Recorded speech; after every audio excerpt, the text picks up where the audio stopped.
Hello, everyone.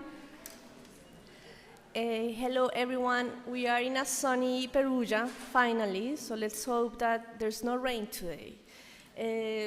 So thank you very much for being here today in this panel of Resilience in Exile. This is going to be a conversation between great journalists and people that work with exiled journalists to help them to face different challenges.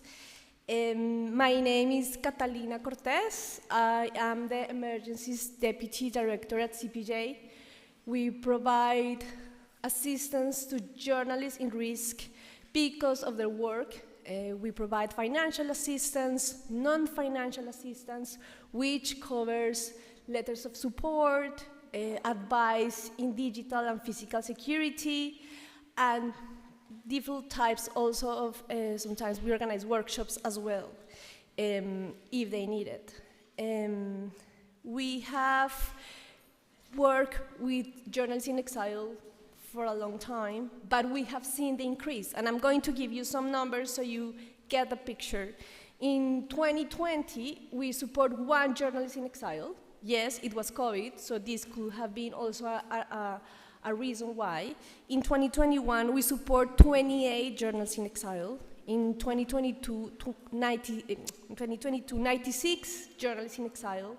2023, 96 journalists in exile. And for now, to date, we have supported 43. So you can see the increase, how this is increasing through the last years. And because of this, we have evolved and respond to different needs that we have, that journalists have in exile. We cover living expenses, and also we support them with trauma support.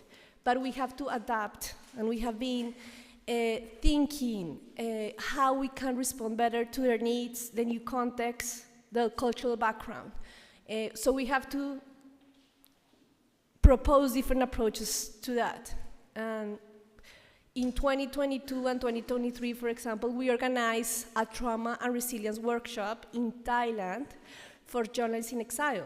And these include activities like yoga, breathing activities, art, therapy, and different conversations among the journalists. We were having the discussion with the team, and we said, should we support this?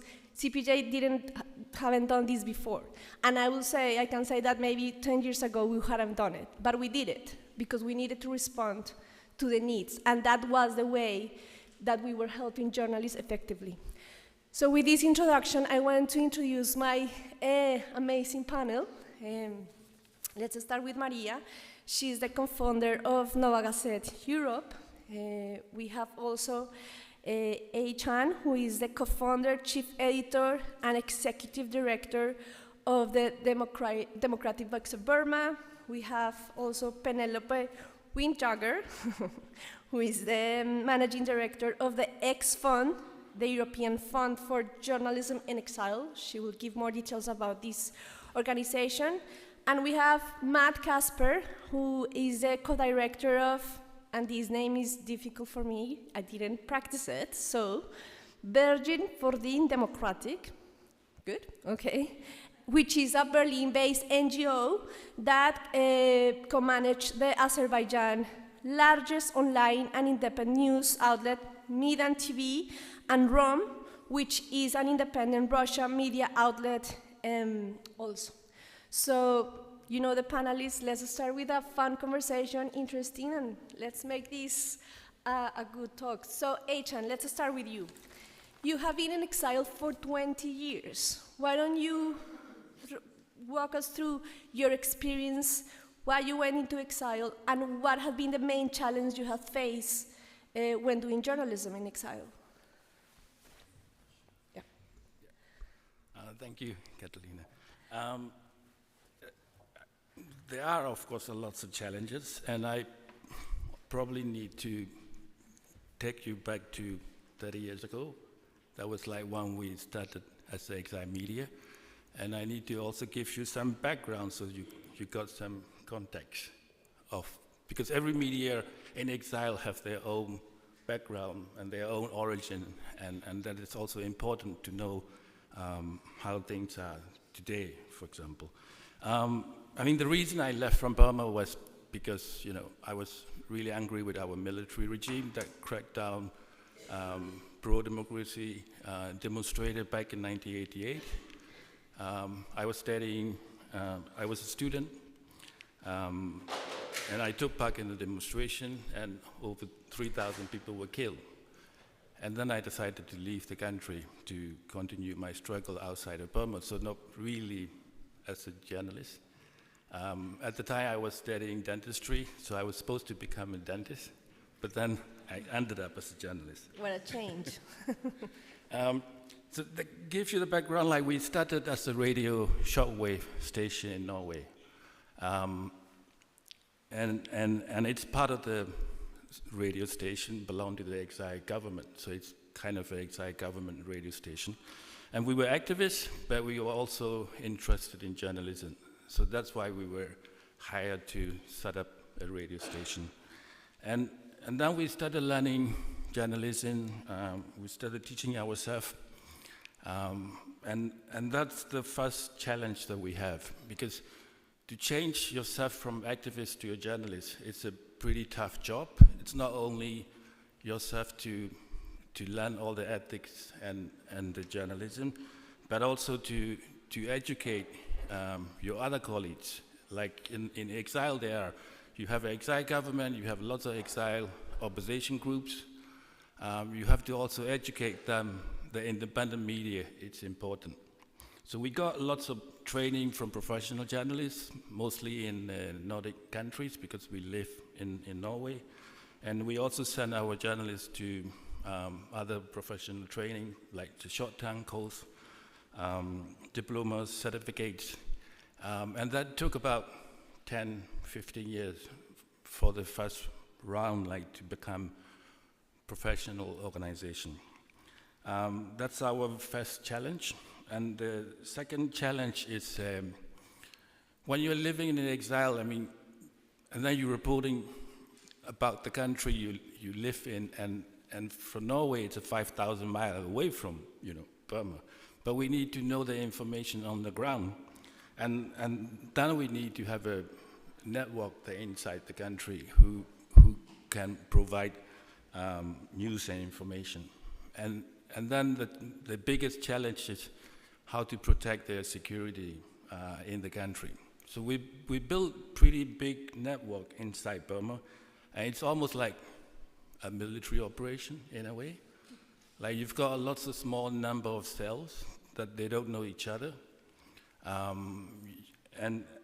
we have to bring them out time to time to get more training, like filming, basic journalism, storytelling, and then they have to go back into the country, all undercover. And then at the same time, like when you are living in exile, you have kind of like a double edge, because you're reporting about the country that you live in. You got almost exclusive information. And that is really useful for the international journalists. So we also need to build the relation with foreign journalists, foreign media organizations. And that can only be possible if you yourself are credible. So that's the challenge that we have to build ourselves, like, our source, our context, our stories are credible to the international media. And that pay off, because back in 2007, there was a big uprising and major crackdown by the military, but there were very few international journalists on the ground. And we were able to build up the network inside the country. We were also managed to smuggle quite a few of satellite internet. And the minute the crackdown came in, the military shut down the internet. There was no way for anyone without the internet to send the stories or TV footage. And we were able to manage to do that. But then again, of course, it's with the price. Around the end of 2000, we have about 16 journalists in prison. The military somehow discovered. And the third is building the trust and credibility with our audience inside Burma, and also with the international media organization, and that is really challenging. And when you have a military dictatorship or when you have heavy censorship in the country, one thing that is really spread is a rumor. And everybody in the country need the real truth, and you need to be able to provide that. And that's how we can be ourselves relevant in the situation. Yeah, I think I will thank you for sharing this with us, and I will follow up with a question in terms of what was the impact for your journalists. But I want to continue with Maria. Maria, we organized also last year with Nova Gazette Europe a trauma workshop. We have discussions with Maria, lots of calls to try to set up the activity, and also we were having the approach of, okay, let's have some sessions about tools for them to make them resilient, to help them to go through this. They were all in exile in different countries, and there was some realization for me when we were having these discussions, when I realized that these journalists haven't met for more than 2 years, their colleagues, face to face, and how important was that? Very basic thing, but how that was the main important thing, facilitate for them a space to be together. So Maria, why don't you give some details about that experience in that workshop, seeing your colleagues, and why this was so important for the media outlet? Yeah, thank you very much. Actually, we were very, very enthusiastic when Catalina and CPJ approached us and offered us some help to organize this workshop. Because by that time, and the workshop took place in September 2023, it has been a year and a half of existence of Novaya Gazeta Europe. And, well, the way Novaya Gazeta Europe was created was very, very spontaneous, because people just started leaving Russia after the outbreak of the war. It was mainly former journalists of Novaya Gazeta. They started to relocate, many of them to Latvia, where our organization is registered and where our office exists, but also to other countries. And the problem was that many people had, to make this decision in like a day or two and to leave. And it was very hard. And also, 2 months before the workshop took place, Novaya Gazeta Europe was announced in Russia an undesirable organization, which also dramatically changed our job. And it brought extra risks. The two main risks for the journalists with this status was that before this status, most of them, well, at least, they had this possibility to travel to Russia sometimes, where they left behind their parents, their families, everything, their lives. Now they started to realize that this would be dangerous, like physically dangerous. And the second thing was that once you're dealing with undesirable organization and working or filming or whatever is dealing with an undesirable organization, is a risk for a Russian journalist. So many people started to work under pseudonyms. They started using fictitious names. And this was also very painful for some of my colleagues because I think it's also worth mentioning that the average age of people who moved to Latvia was 24 years old. So it was very, very young people. We have a very young team. And those are people who are in a very, very starting point of their career. And, a journalist doesn't have much, but usually a journalist has a name, and a journalist works, to build his or her name. But, our people don't even have this. They don't have their names because for security reasons, they have to hide under some fictitious names, people that do not exist. And that is one. And two is that, usually, you need to have security in at least one part of your life. So it's either work, and in our case, people are dealing with traumatic content every day, or like a personal life, your family. And again, in our case, people left their parents and everyone behind. Most of them don't have children, they're young. For example, I have a child, and I know that's a blessing in terms of such hard times. But for those who don't, well, it's different. And so we were thinking hard how we as a management could help them. And also we recognized that people started having really hard mental problems. So some of them had some already problems before, like anxiety disorder, for example, or depression, or bipolar disorder. But all those things were triggered by the stress, were triggered by the emigration, were triggered by this content they were dealing with every day. That's the term that our psychologists that helped us, through this today's seminar we had. That's what they also told us. This expression, the witness's trauma. When you are not like physically involved into some really traumatic situation like a war or an accident or something, but your work is dealing with this content like on a daily basis. So you can, but we are people, we have empathy. We start to be emotionally dragged into those situations. And we start feeling as if we were a part of it. And so we started thinking how to help our people, our journalists, and we thought that a good idea would be to have some joint event, and CPJ helped us a lot to organize it and to provide funds for that. And so we just had a place for 2 days, some remote hotel outside of Riga where we were like isolated in a way. And we found 2 really good trainers. They work in cognitive behavioral therapy, and they also they have large experience in organizing group sessions. And one of their work experience involved working with doctors in times of COVID. So they knew how to deal with stressed people.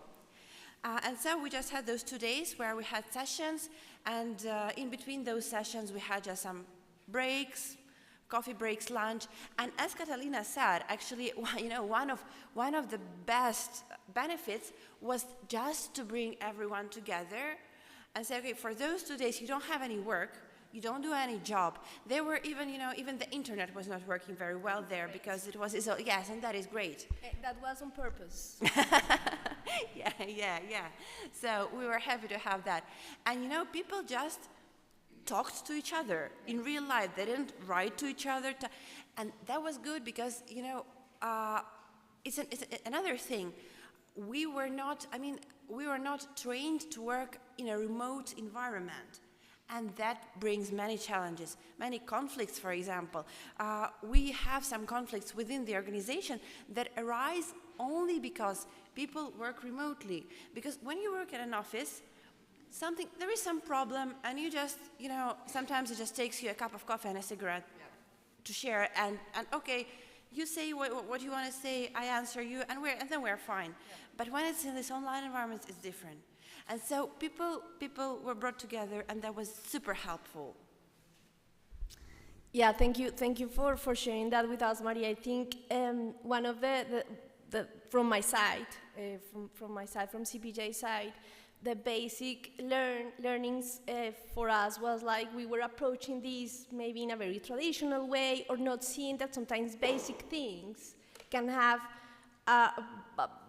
largest impact, and ignore the workshop, who are the trainers, and at the end, they just wanted to be together in the same place, share a coffee, share a dinner, and just share experiences.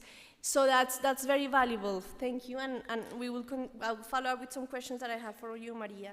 And hi, Penelope. Thank you for being here.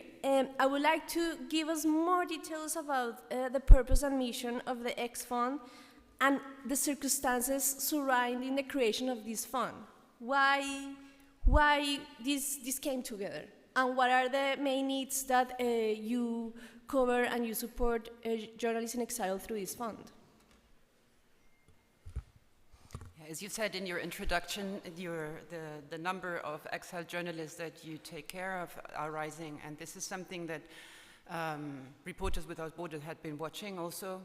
And what they saw is that it's not only single journalists who need to leave their country, more and more, but it's whole media outlets or even media landscapes that have to leave their country. And they had just evacuated 150 Afghan journalists, and before Syrian journalists and Belarus journalists.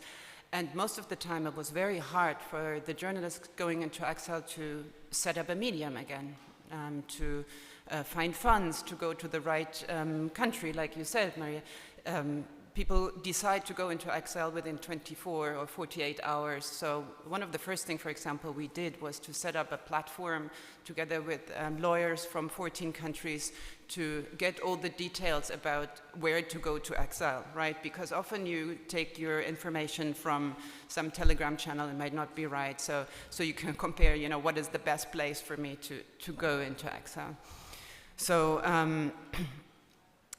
so we set this up in March 2022. Reporters Without Borders and two German foundations, the Schöpflin Foundation, the Rudolf Augstein Foundation.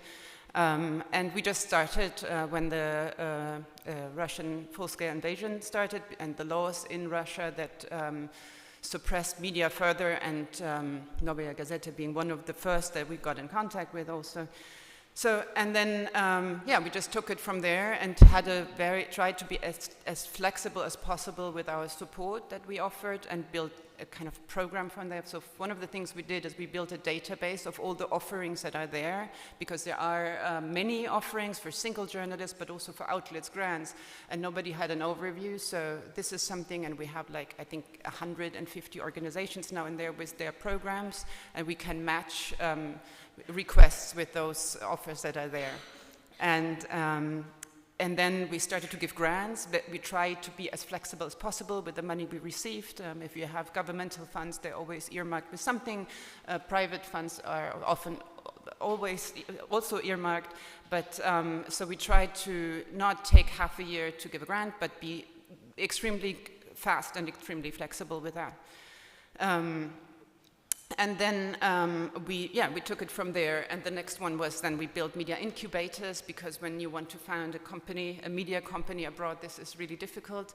I can tell you, even as a German, I founded this JX fund. It took me half a year to set up a company, and I do speak the language, so how is it for somebody who arrives in Latvia, in Georgia, in wherever, to set up a company? How do you know which kind of company is the right one? How do you pay taxes there? How do you do a contract for your employees? So we set up those incubators to support the media in this process, also how to do fundraising, because often, like the journalistic people, the editors, they go into exile, but the administrative people go later or not at all. So you have there an editor-in-chief who is doing everything at the same time. He is a CFO, CEO, whatever O, and he is like, you know, he needs to learn to do all of that, and we try to support with that.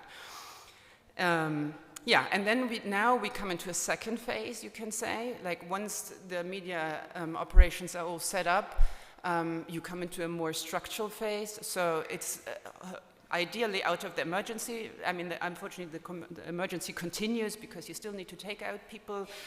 But now we come into the structural phase, meaning you need more of the, so we offered, for example, strategic workshops because the people didn't come together. So we facilitated all of that and helped them, you know, they come from 3, 4, 5 countries, to come together in one place and work on their strategy, next phase, you know, coming from emergency to realizing, okay, we're gonna stay here for a longer period of time. That takes a bit of time. And we also offered, for example, audience research, because this is also something you don't want to preach to the converted. Also as an exile medium, you want to reach new audience. How do you do that? So we supported with that, grants for that, and also ways to do that. And now we started a program, for example, also with the Columbia School of Journalism to get in touch with the, in this case, US media, but also, you know, get inspired and updated on how you can further develop your outlet in exile. Penelope, you mentioned a couple of times the word flexible, and if we check the website of the X Fund, it says flexible support for media outlets in exile. Why this word flexible is so important in this context to help journalists and media in exile? Well, I think the needs of the media change constantly. Like you see, there is there is, a new law coming, some technology change, some suppression, and you need to react to that. And if you have funds that are connected to some sort of specific spending, then you cannot spend them or have to spend them earlier, later. So I think it is extremely important that you have funds that you can use as flexible as possible. That doesn't mean misuse, we always explain that to our donors as well. It's just, you need to be able to react in a certain way. And if you cannot react promptly, then, this is a problem. Yeah, I think, working in this field, flexible, adapt, but also understand the context and the changes where the journalists are in, and where they're coming from. So, Matt, you have been very busy this festival. I see you talking about the work you are doing, and I'd like to share with us why did you came with this idea to create this network about Nemo? It's a network of exile media outlets where they share information. Why you thought that was a good idea, or what gap you saw, and why you thought that was a good tool to support exiled media? So to clarify about that, so I'm representing Meydan TV and Nemo, the network of exiled media outlets, and how this kind of came about is, the backstory on Meydan. We've been around now for 11 years and have become one of, the largest digital outlet in the country in Azerbaijan, and on one hand are an exiled media outlet, but at the same time, many of the team that we work with is based still in the country. So in a sense, it kind of shows the kind of how even talking about supporting the team, you have to have very nuanced approaches because you have people in different locations dealing with different problems. And as we grew and as we came into more contact with other organizations and then over time with other exiled outlets, we started to see that there are certain similarities across the board that all exiled media outlets have. Usually when you work in this type of field, especially when there's funding involved, you end up in a kind of regional space. And for some, maybe if the large portion of the region has lots of exiled media, maybe you do come into contact with others.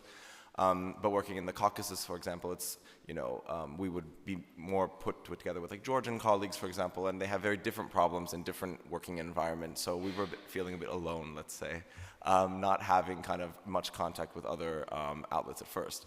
But as time went on, we started to meet other outlets. Currently, we have Radio Zamaneh Media from focusing on Iran, the Democratic Voice of Burma, focusing on Myanmar, ourselves, Confidencial for Nicaragua, and Medusa for Russia. And we kind of came into contact over conferences or this or that and started talking. And realized that firstly we started talking, then we started maybe more complaining about the difficulties of running these types of outlets, of working on these types of things, which is also a resilience mechanism in some way.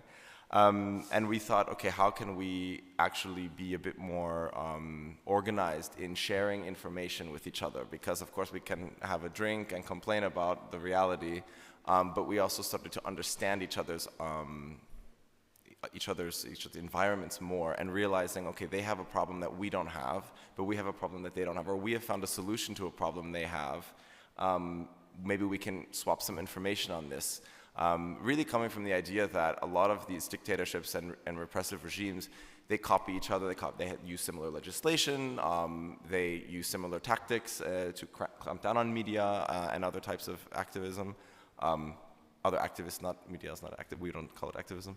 And so we said, why don't we do the same thing? Why are we trying to create the wheel over and over again? Resources, time, energy, frustration, money, and putting people at risk. I think that was the first point, was how do we focus on security and how do we focus on reaching audiences? So fighting censorship and supporting, and if we saw an opportunity to share something that could keep our journalists safer, then we need to use that. So we can say that also this network, creating this network, which is called Nemo, yes, it's also a way to support colleagues who are also in exile and building up resilience in terms of the media outlet. Could you share any, of course, any tips or any things that are sharing this space that has helped your colleagues or other colleagues from the media outlets? Yeah, sure. I'm going to be a little anecdotal because on a lot of the sharing that we have happens on a one-to-one basis. Although we will be starting to have more organized knowledge sharing events. But sometimes it's even as simple as just getting the perspective. So hearing about Confidential having a well-being program, it puts the seed in your head that, oh, okay, this is something that we can also do. Because I think when you're working in administration, running an exiled media outlet, it's always crisis mode, so to speak. So you're kind of always thinking of all the things that are not going to be possible because it's already so difficult, and you're trying to stay alive and make sure everyone's safe and make sure the work is getting done. And then you think, oh, and also, well, how are we going to do a well-being program? Like, you hear this being happening at some, outlet where everything's wonderful and they have, free speech in the country, and then they have a well-being program. You think, oh, great, we can't do that. But then you see that another organization is doing that, and you say, So I think it offers a lot of perspective, and this is my example that I had, that then led us to say, okay, let's actually take a couple minutes and think about what we can do on our side. Maybe it doesn't have to be a huge initiative. Maybe this is actually something easily implemented, like a meeting, or like, it's about getting that perspective. Thank you, Matt. H, and I want to come back to you. You mentioned some challenges that you face and with your colleagues. Any practices or any things related to mental health that have helped your colleagues to feel better, to improve their mental health, and also to feel, to help them navigate these challenges? I think that's one of the biggest, challenge that sometimes we don't even think about, or we don't talk about. I think part of the problem is, when you're in exile, physically you are in one country, but mentally you are in another country. And that's not just one day, it's every day. For example, when we go to office, for example, you talk with your colleagues, they're all from your own country, right? And then you all talk to each other, you probably talk to, every day with your colleagues back home in your country. And the only time that you come home is at nighttime, right? And then you started taking like one day at a time, because you're always thinking about one day going back to your own country.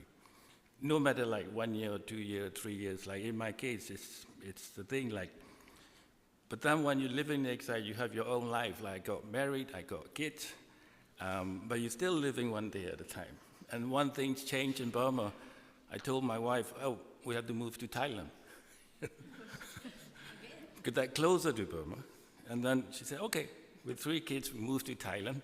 And then after a few years, things are better in Burma. So I said, we have to move to Burma now. So we all moved to Burma. And then there was a coup again. And then said, well, we have to go back to Norway. So it's a flexibility and also the resilience. I think it's the best treatment. That you can't really fix things, but you have to be able to react on the spot with the situation that is changes. And I think when it comes to mental health, you were mentioning too, the best treatment, it's not really a psychiatric, it's each other. I think we colleagues, among our colleagues, that's what we need. We have to treat each other like a family, because we know what the problems are. And of course, I don't mean like you should not get a mental health or psychiatry, that's also needed, but I think the relationship within the organization, I think it's really important to build this kind of like openness and care, and yeah.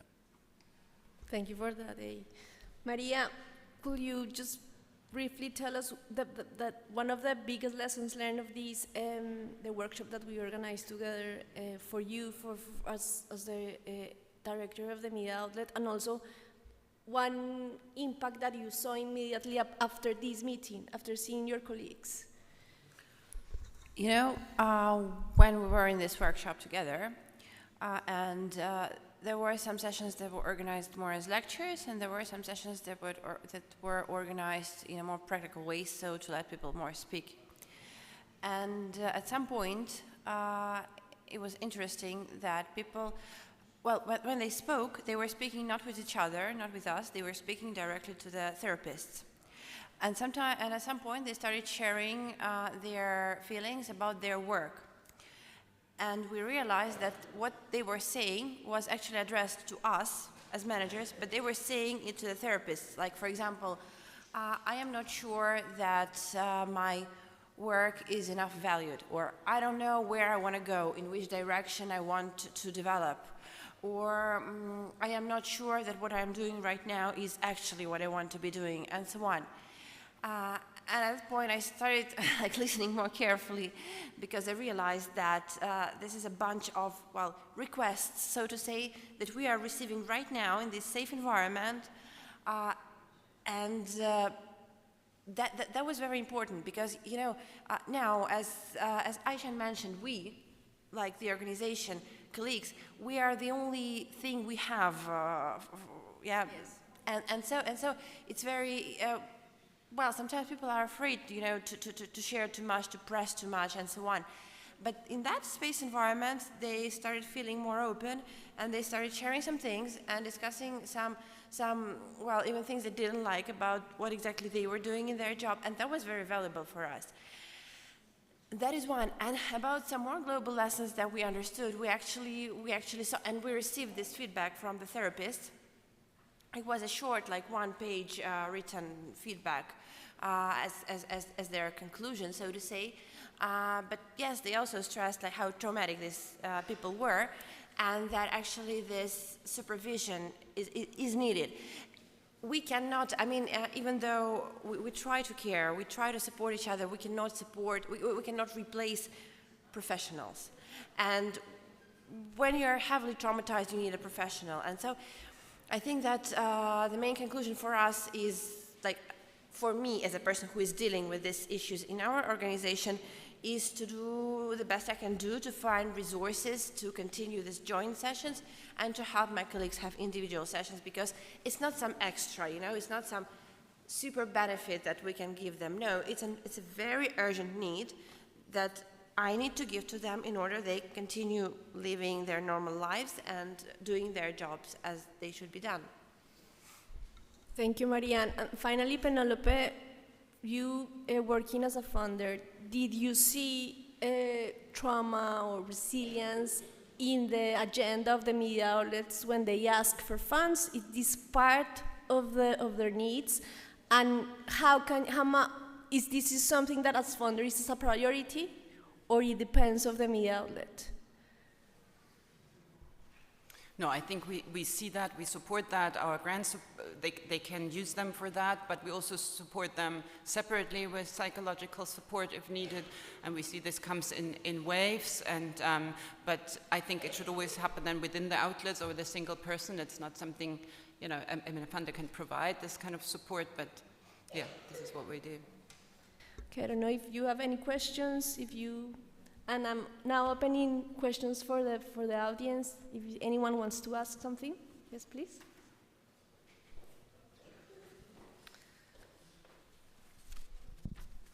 Thank you. I'm Emin Husseinov. Thank you for all of you for mentioning the important problem. I'm also exile-based journalist from Azerbaijan, and I'm living in exile since 2015. And I agree with the panelists for this. Sometimes it's people, when we start to live in exile, you mentioned all of the problem, but I want to mention another one. We have misunderstanding with our previous supporters and donors, because since we live in exile, the donors decide we are different. We have to start new life, and we don't need to work on our own countries. And they say, look, you are not in the game right now with us. You have to find your own way and survive, to start new life. And many donors organizations, sometimes just literally not responding to your letters. So say, look, we are living in exile. We are evacuated our team, some our people still in Azerbaijan, and we start to feel ourselves betrayed by our partners, which is 10 years, 15 years, 20 years, shoulder to shoulders, defense freedom of expression with us.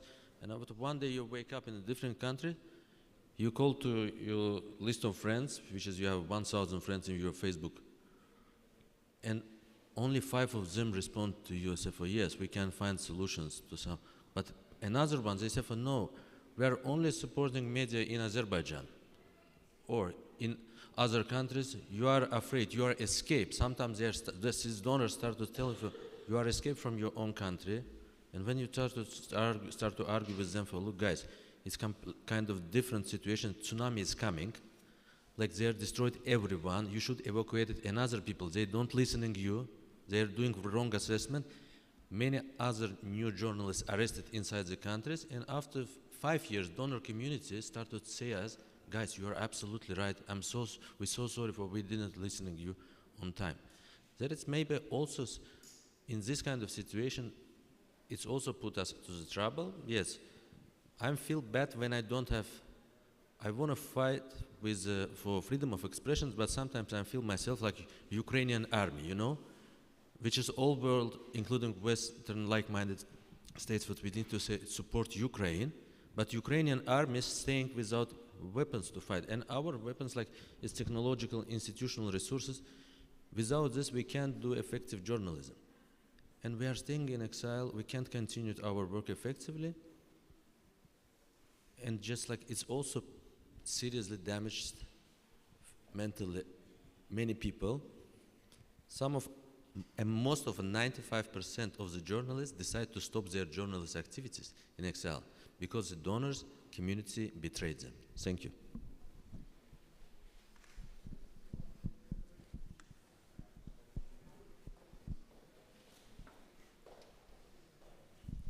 Thank you so much. I'm Dagmar Till with Fundamedios. We support journalists in exile from Central America and South America, and we have found several opportunities to provide well-being or mental health support for emergency situations or workshops. But when people are 1 year, 2 years in exile, they need a long-lasting psychological support. Are there organizations that provide funds or that are trying to get this support for journalists? Yes, the answer is yes.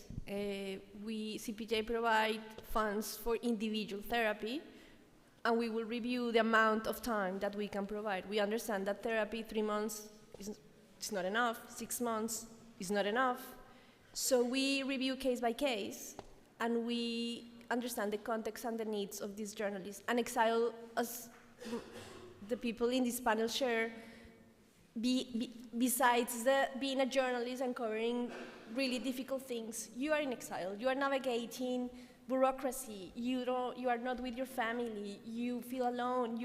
Sometimes you don't speak the language. So it's really complicated. So yes, the answer is yes. And we also, CPJ is part of the Journalists in Distress Network, which is a network that provides emergency support. Emergency is a network that is composed by 24 organizations that provide emergency support to journalists in risk. And most of them provide funds for trauma. As you said, in forms of individual therapy. The workshop that we organized with Nova Gazette was also funded by RSF and FPU in a small percentage, but they provide funds. So yes, this is something that is in the agenda and is a priority in the organizations that provide assistance. I have been working in assistance for 15 years, and I have seen how before was not on top of the priorities. The thing is that it's a huge thing, and also we need professionals that also have the expertise to work with journalists. So that's the answer. Thank you. Hi, my name is Rune Friberg-Lyme from International Media Support, an international media development organization working working globally, but with a number of different exile media around the world. I'm really happy that you touch on the importance of mental well-being and mental health. Having previously worked on Syria for many years, I've had many conversations with media executives pointing to exactly this as one of the key challenges, but also having the conversation or the point that most would mention would often be, if I ask them, what is the biggest challenge that you are facing, what are keeping you awake at night? All of them mentioned not the safety of their colleagues within Syria, but the financial stability of the organization, because that was sort of ultimately what kept them at night, because they knew that that was not only their livelihood, that was also the livelihood of all of the colleagues sitting inside Syria at this point. And I'd like to ask you the question on the back of that. Are you dealing with the specific challenges that we are seeing for editors and media executives in terms of mental health challenges? Because one thing is, in my experience, the challenges that reporters and correspondents and people working on the ground are facing. Another thing is that challenge and the level of stress that executives are experiencing. Thanks. Can I say that yesterday we were having some discussing the panel, and we discussed this. Matt, would you feel to answer that question about the stress? Yes, please, go ahead. Sure. So I can say that I think it's probably not addressed, but I don't think it's something that maybe some other organizations are supposed to address for us. It's maybe something we in our own organizations are supposed to create a culture of. And it is difficult to if you're in a leadership position, to put yourself first before the others who are risking more and working really hard to do their work. And especially for us, on one hand you have those outside the country and you have those inside the country as well. So you're really trying to make sure that everyone, and I think we fail constantly, but we try constantly to support them as much as we can.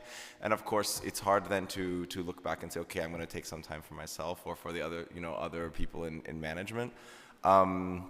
But I think it is important it's something I came to a realization of after a few years even, that, if the management is not strong, then nothing, then things can crumble. So you need to, it's when we talk about resilience, it's about the resilience of, okay, mental health and all that, but also about creating the type of infrastructure inside the organization and the institutionalization of that would mean that, no one is irreplaceable, that things can go on without you. And I think it also then, in some ways, there is that top-down culture that can be brought in. So, for example, really after, we've been hacked multiple times. It was very hard for me to say I'm going on vacation and I'm not going to be available at all. But and that was also because everyone else also didn't go on vacation and wasn't available at all. And so it was important at some point I realized, okay, if I don't do it, then my head editor is not going to do it. And if my head editor doesn't do it, then the next editors are not going to. And if they don't, the journalists won't do it either. So I think that it's about kind of creating the right culture inside the organization. And I think that's where it's important to have emergency funding. And but what's the long-term solution? I think the long-term solution is actually if there is support for exiled media outlets to survive as institutions abroad, we can then internally also continue to support all those journalists because they'll be working. We'll be able to, rather than them being kind of lost in the fray and without work and having to start off on their own and maybe needing further help even more long term. So that would be my perspective on that. Maria, you want to add something? Yeah, I just wanted to add, I absolutely agree with what Matt had said, but also I wanted to say that financial problems are probably something that keeps awake at night managers. But for journalists, there is another issue very important, and that is their legislation in countries they live. Because, most of us, when they just entered those countries, they received some emergency visas that would allow them enter and stay for a couple of months. But then we started those processes for getting some working visas or residence permits or something. And in many cases, this process is very challenging. And for example, a person receives a document which will allow him or her to stay for a year, and then should be renewed, and then should be renewed, and then should be renewed. And that is understandable. But on the other hand, the person can never feel stable. The person can never feel that he, you want to have some horizon of planning, and usually you want to have a possibility of planning for more than several months, and this is a trick. And this is another thing that my colleagues, complain to me a lot about, that this is something they feel very stressed, okay, I'm staying here, I found a flat, I found some, friends here, but will I stay here? I don't know. Yeah, thank you very much. We can continue talking about this, but we have no time. Thank you.